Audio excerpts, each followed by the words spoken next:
Portfolio policy for the enterprising investor, negative approach. What does day trading mean? It refers to the tendency to hold stocks for a very short time. Many people are into it, but day trading is actually the quickest way to financial suicide. When you day trade, you may win some, but definitely lose most of your money. The one who will benefit the most is your broker. Day traders are always excited to buy and sell their stocks. The result that they tend to buy on a higher price and sell on a lower price. Remember that each time you trade your stocks, you need to pay your broker. The more you day trade, the lower your returns. The extra cost you pay is called market impact. It doesn't show up on your broker's statement, but it is there. For example, you want to buy 1,000 shares at the earliest time. Because of your eagerness, you pay the stocks 5 cents higher than the normal price. That will cost you about $50. The same thing goes when you want to sell. Because you're desperate, you agree to part with your shares at a lower price. Imagine that your stock is a chunk of wood. Every time you buy or sell, you sweep sandpaper on it. You become eager to buy and you pay 4% more. You want to sell fast and you pay another 4%. That is already 8% sandpaper away on your chunk of wood. There is a popular saying that goes, don't just stand there, do something. But that doesn't apply to investing. An intelligent investor will do the exact opposite. Don't do something, just stand there. You will get more returns if you keep your stocks for long term.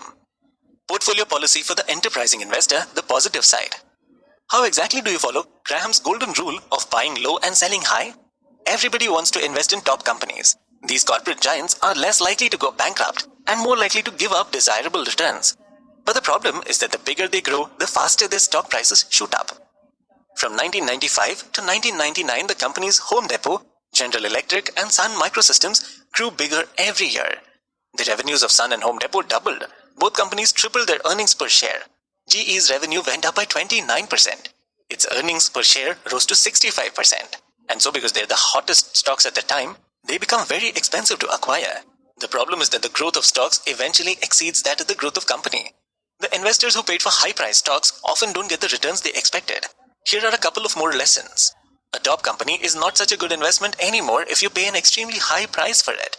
There is such a thing called financial physics. The bigger a company becomes, the slower it grows. For example, there is a hot new company which is worth $1 billion. It can easily double its sales in the following year.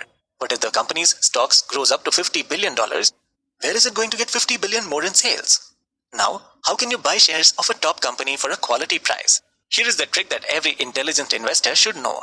Every once in a while, big companies get into problems and controversies. They become unpopular and their prices get lower. In 2002, Johnson & Johnson was investigated for false record keeping at one of its factories. J&J stocks decreased 16% in just one day. The price of each share decreased significantly. This is a great opportunity for an intelligent investor. While most people doubt J&J, you can seize the big company's stocks for a lower price. When the unpopular large company resolves the issue, you will find yourself on the upper hand.